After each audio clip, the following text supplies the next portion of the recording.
Unogwaja is a journey of the heart, a journey of friendship, a journey of determination inspired by a man's actions from over 80 years ago, one of which that epitomizes what it means to be South African and a large part of our history.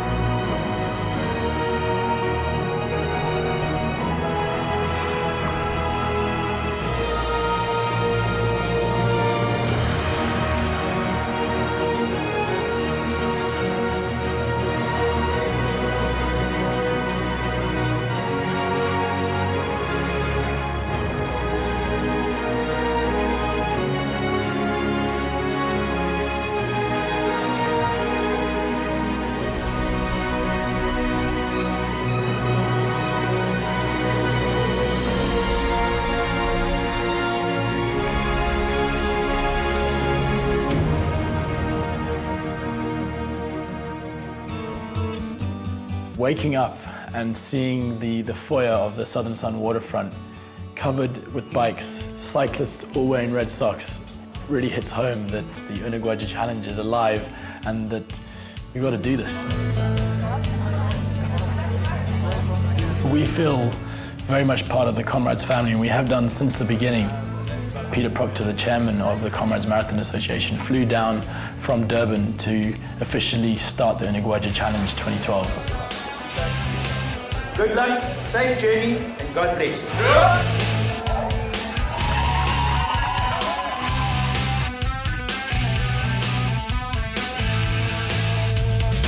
Support came from so many different avenues. Media coverage, newspapers, radio. The excitement of Unogwaja, that it was happening again, that we were doing it, was people just got behind us again. It was very special and actually became such an important part of propelling us forward and giving us that inspiration and energy to do what we needed to do.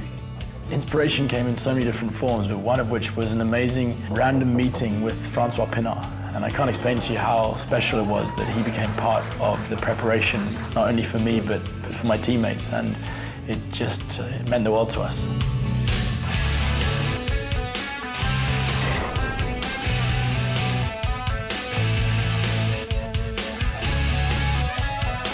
So far, so good. We've just on Hell's to pass, so we're through Stellenbosch and got our sights set on Franschhoek, which is our first little checkpoint where all the cyclists will leave us. To see all these people out in full force, I mean, I can't believe it. We had about 80 extra riders riding with us through from Cape Town to Franschhoek. This is the spot we say goodbye to them and we thank them for their support. We're heading off for Robertson. We're a third of the way, another 140 kilometers today. We're hoping to be there by 6 o'clock this evening.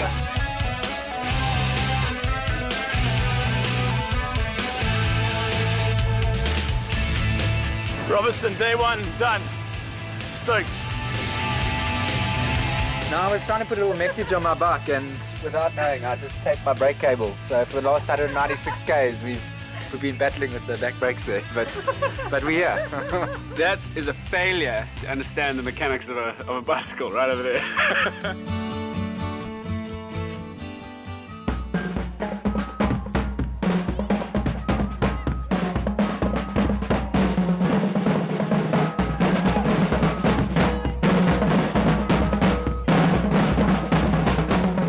I think one of the standout experiences for us was the hospitality and the warm welcomes that we received in every stop in every town.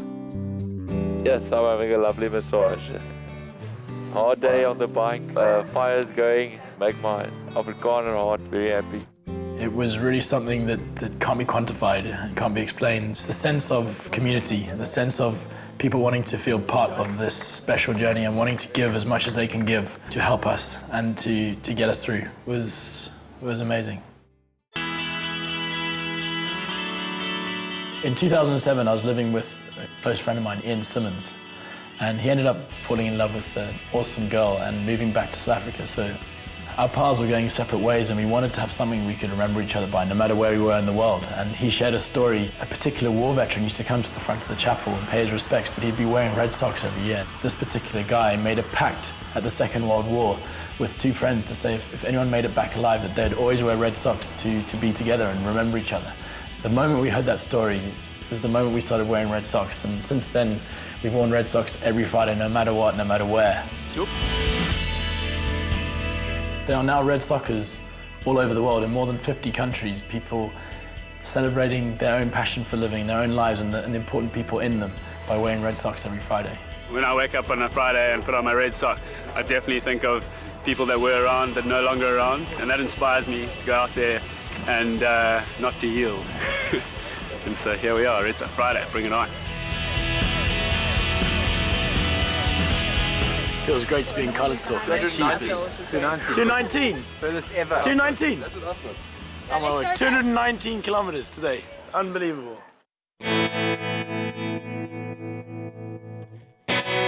Absolutely beautiful. It's out here in the middle of nowhere, watching the sunrise. Love it! I think day 3, our third 200-kilometer cycle, reality started to set in. We realized that this is not easy, and we had to really dig deep.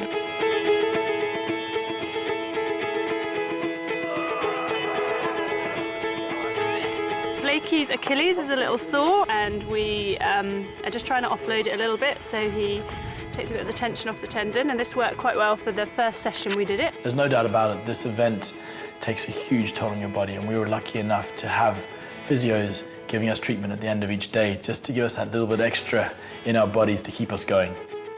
Some of us jumped into an ice bath at the end of each evening or into the swimming pool. You can imagine we're pretty cold anyway. A lot of the conditions are cold. To jump in an ice bath at the end of each day was the last thing you feel like doing. That is cold. I mean, look how many ice blocks in that bath. And our boy Donga is not normal.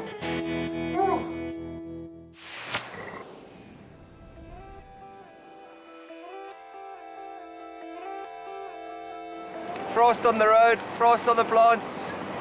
Nice hill to get the old legs steamed up.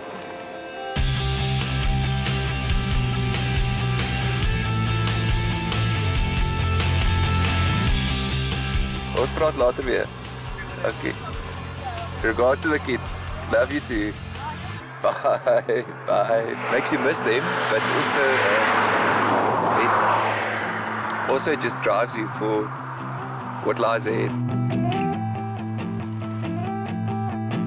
Family has become such a central part of Unogwaja. Not only the sense of family within the team, but also direct relatives. He's my mother's favorite because he's the tallest. My family is here! My father flies in from England to be with me and to help me for a full month to make sure that Unogwaja is possible for me and for the whole team.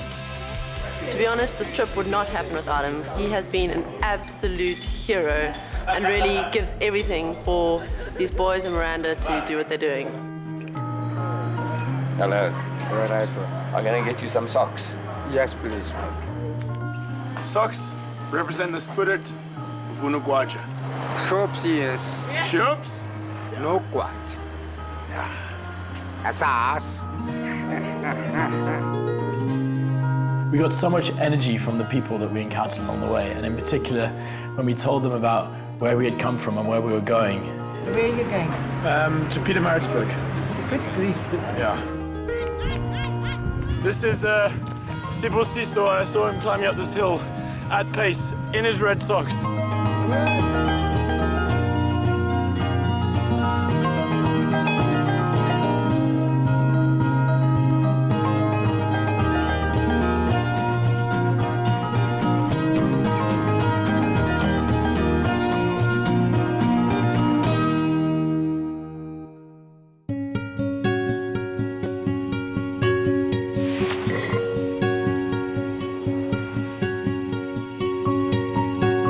The unsung heroes of this entire journey are the support crew, doing whatever is needed for us to make it to Maritzburg.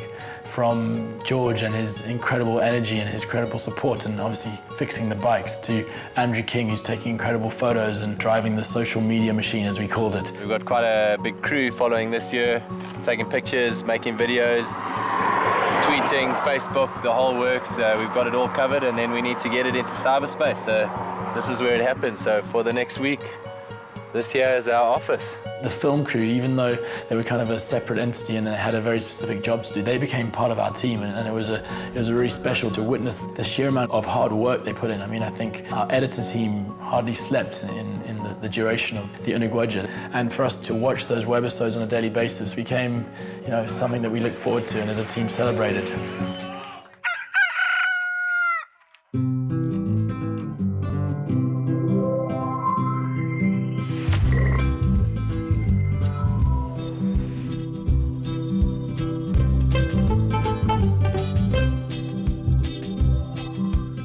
The second last day of the cycle is actually one of the tougher days. The Unogwaja Valley, it's almost vertical. You're on your bike at the foot of that and you're just looking straight up and you're just going, good grief, this is going to be a tough battle. Against Wayne, yes. Ask them, defending the hill, ask them what it is. I got direct instructions from the commander that Miranda should not win one hill. Defend the hill!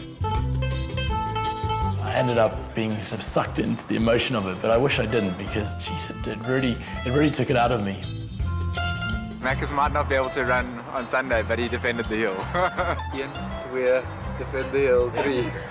Shots!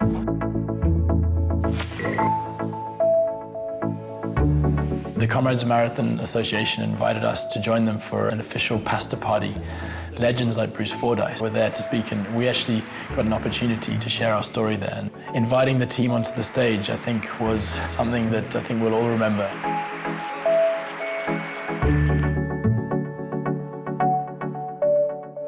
Just the idea of completing the cycling is exciting and emotional. We must enjoy that as a team. This whole group needs to enjoy it, but then as soon as we can, we need to get back and start thinking about resting that body and getting it ready for the 89 Ks. When we left Cape Town that night, when we called a team meeting at the hotel, I said I'm anxious about the cycling, so I just want to thank you guys for carrying me through, and I'm very grateful for all of you.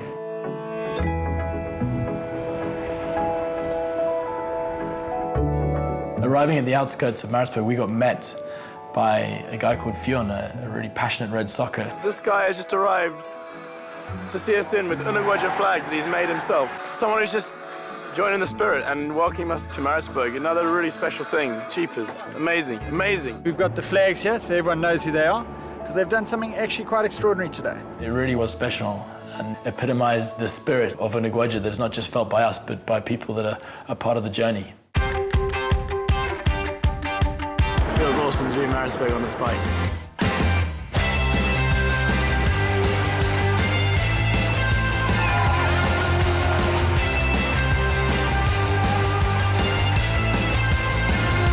Arriving in Peter Maritzburg, very special, really, really special. It's like definitely a lot of pride and accomplishment.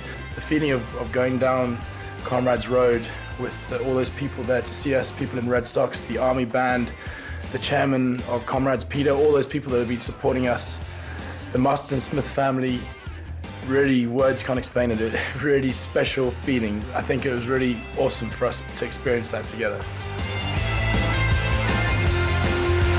It is a great pleasure and a great honor to see the Masterton-Smith family here today, and I can assure you that you were all with us, and so was Phil when we embarked on this journey together. Be strong and of good courage is what he always said, and you can't go wrong.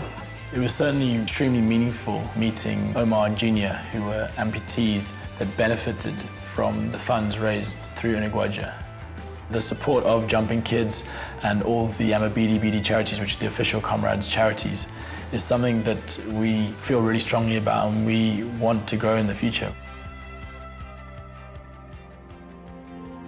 The night before Comrades, there was definitely a feeling that, wow, we've made it so far and we're nearly there. But there was also a great deal going on, and in particular a focus around Paul and his injury and whether or not he was able to get through the ordeal that was ahead of him.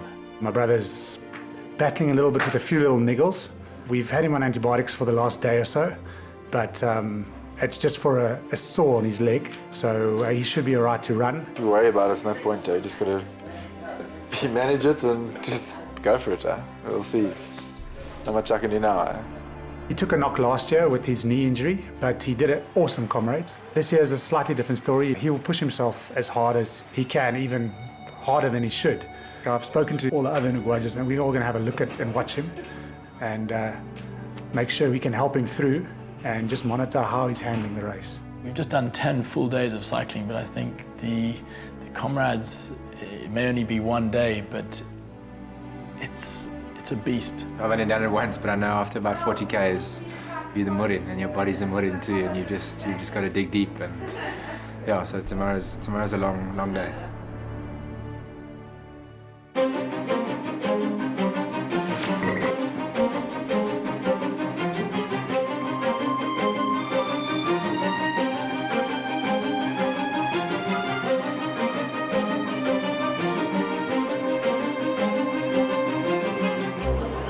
Bit of anxiety,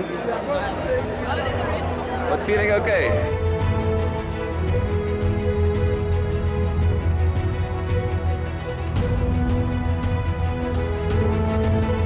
Team Unogwaja have arrived and they've had a wonderful trip from Cape Town to Pietermaritzburg. Unogwaja!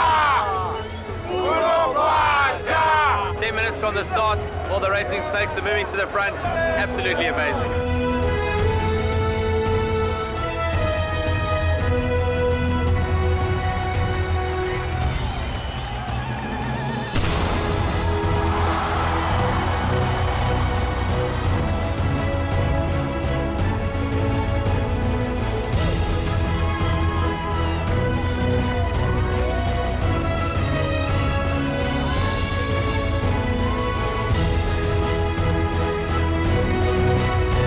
We spoke about the inevitability of us being split up in some way, and just that it wouldn't become an issue. But at the same time, we were very wary of Paul and wanting to make sure that he got the support that he needed in order to get through with the injuries that he had.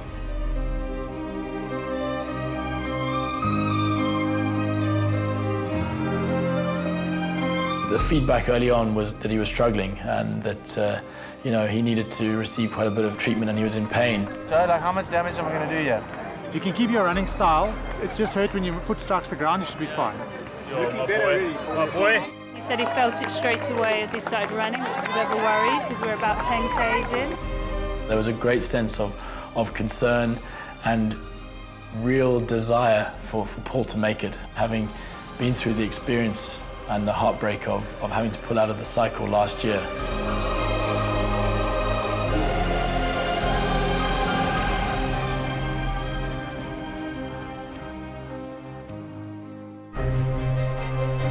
Early on, Miranda and I found ourselves on our own and we weren't quite sure where anyone else was, and there was a big sense of whenever we saw members of our team along the way of where is Paul?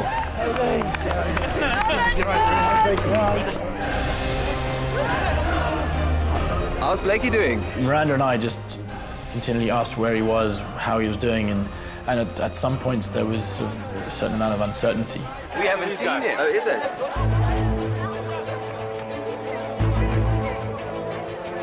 Looks like we've missed Blakey.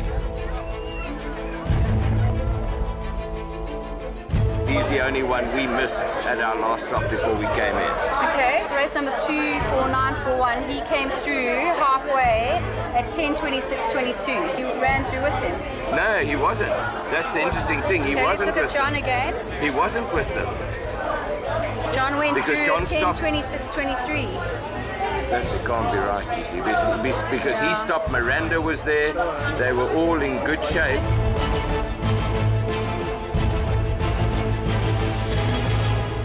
And all of a sudden, Blakey just came out of nowhere.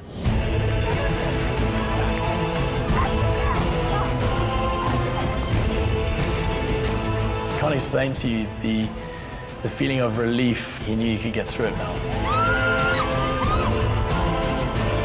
Miranda's making this into a joke, eh? The boys are broken and she's just like trotting up and talking to everyone.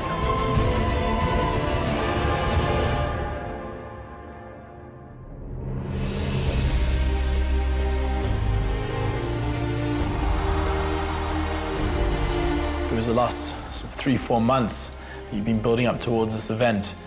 Everything just unravels and it's just a feeling of pure relief, of jubilation, and to cross the line with Miranda and Paul was something really special.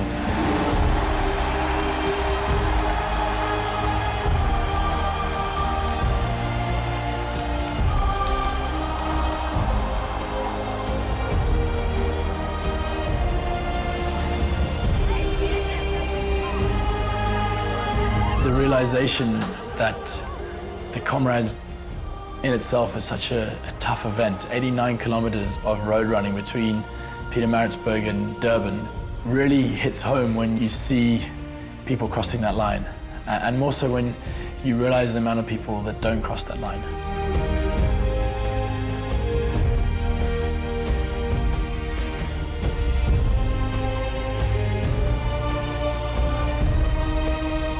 As soon as the elation had sunk in of the three of us finishing, we soon shifted our attention to the excitement of welcoming the Fitzale brothers home. We didn't know exactly where they were or if they were together or not, but we knew that they would be coming across that line, and we just wanted them to get over as soon as possible so we could be reunited and celebrate together as a team, and not just the five of us, but also the whole Unogwaja family.